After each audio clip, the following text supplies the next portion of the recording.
after May, what happened? Were you still actively involved? Oh yeah, we were actively involved in attending the meetings, you know, weekly, and teaching that course, trying to get blacks to pass the examination. And also I was having a class teaching our people how to pass the test to become a registered voter. And I would guess that I myself was able to register at that time about 500. We would take our people and teach them the questions. They had, you know, questions of government, that sort of thing. We would teach our people well over at my church in Fairfield, and I had a little 55 Plymouth car, and you had to pick the people up at a convenient time, take them down to the registrar, because you got to help them to dispel the fear at that time. And even when they go behind the board of registrars on the first floor, I would stand out at the door, you know, and I'm looking in. So 3-member board of registrars, they knew me at that time, you know. But all of my people that I took down, they passed, except about 2 who had to go down a second time. So we were involved with that because at that time, I delivered the Birmingham World newspaper, Emory O. Jackson. And Emory O. Jackson was a freedom fighter. He was the editor at that time. That paper we delivered even when I was in high school until I went out to college on Tuesdays and on Fridays. It was not much money. It was just cost 11 cents per week, 5 cents per copy on Tuesday, and then 6 cents on Friday. But that was a message. And that was the thing that motivated me to deliver that paper to blacks in Fairfield or Wylam, wherever. Because at the end of each column, you would say, a voteless people is a hopeless people. So we were using our time doing that. At that time, I was living up here on about 6th Avenue North. I had married then, about 63, and my wife and I were living there in an apartment.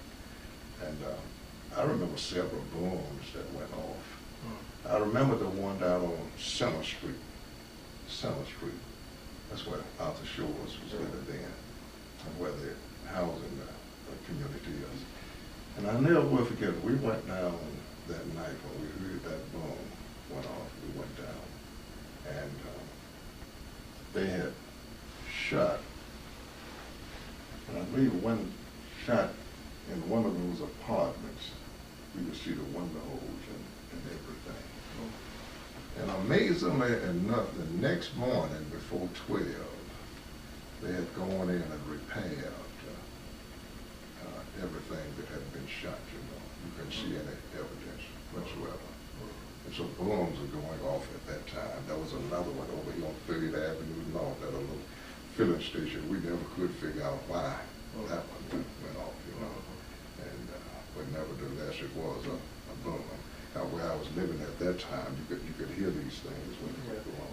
The night that A.G. Gaston's motel was bombed, and the same night, Eddie King's home out in Inslee was bombed. Do you remember those? I remember that because when the motel was bombed, we came down that night.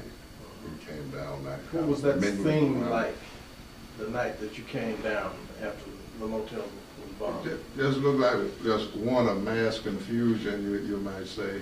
Police cars and everybody, people, you know, coming and lingering around to see. And I guess we stayed up way up until late hours of night until things start getting unsafe when the crowd started dwindling down, you know, and you wouldn't want to be just 1 or 2 down at that particular time.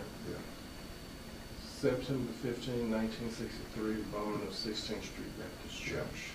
Where were you then?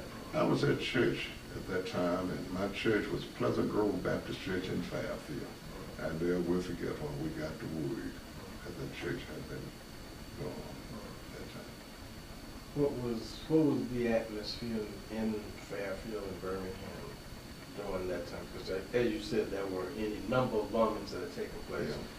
This was sort of the epitome. Yeah, it was. And I guess it could be described as intense anger. Intense anger. So. Did it ever shape the declaration that you had made previously about nonviolence and continuing to be nonviolent? No, it never did. It never did. That was something that Reverend Shuttlesworth, I think they had drilled into us. And we saw it in this man, that he had taken so much beating, his house burned, but he still maintained his cool and his calm and could be nonviolent, you know. And so it never did shake that. I know with myself. And I don't think with any of the other leaders like Reverend Woods, I don't think it never caused them to want to resort to that either. Right. Did you have a relationship with the men and women who guarded the various homes and churches? Yeah, yeah. Oh yeah, since you mentioned that, I stood as a guard myself. When Dr. King, he would stay on Summer Street at the home of Mr. and Mrs. Drew, the insurance man. Yes. Now, by the way, his wife, Dina Drew, she helped and worked with that selective buying campaign at Myers College. Dr. Montgomery's wife, there was a doctor named T.L. Pennington, his wife. Now, I know those three ladies. They were helpful to the students at Myers College. When Dr. King would come to Birmingham, on occasions he stayed with the Drews. And I remember 2 occasions when we stood around the house, they wanted someone to stand guard. Now, I found out that sometimes people would tell you they'll do things and then back out. One time it was just Frank Dukes and I. Dukes was the SGA president. We stood around. Well, I had old double barrel shotgun I'd have. And now the next night I stood by myself because I had told them that I would be there. And for some reason, the other person was supposed to be there and didn't show up. But on those 2 occasions, we stood around the house all night to stand. And you were armed? Oh yes, I had shotgun. I had shotgun. How did that square with Dr. King, you know, when you talk about being nonviolent, but you had arms at that time? Well, I think this was for his protection. Not to be, only if someone was coming, maybe to attack. This was for protection, that's all. But not going out otherwise.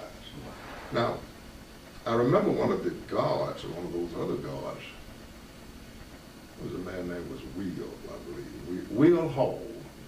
He was one of the guards also. Will Hall. Yes, I remember him. John L. Lewis. Yeah, called him John L. Lewis. That's right, called him John L. Lewis. I think he was the one who picked up the dynamite, you know. Now, somebody else may have gotten some credit for picking up the dynamite. I think that's one of the things that has gotten out wrong. But it was Will Hall over at Shuttlesworth House. Because I've heard Will Hall say how the white policemen would come. Now, it's pitch black. They know about dynamites, and sometimes they would come in, they strike and light a cigarette, you know, trying to induce them to maybe shoot or do something like that. But Will Hall, from my understanding, was the one who picked up that dynamite and took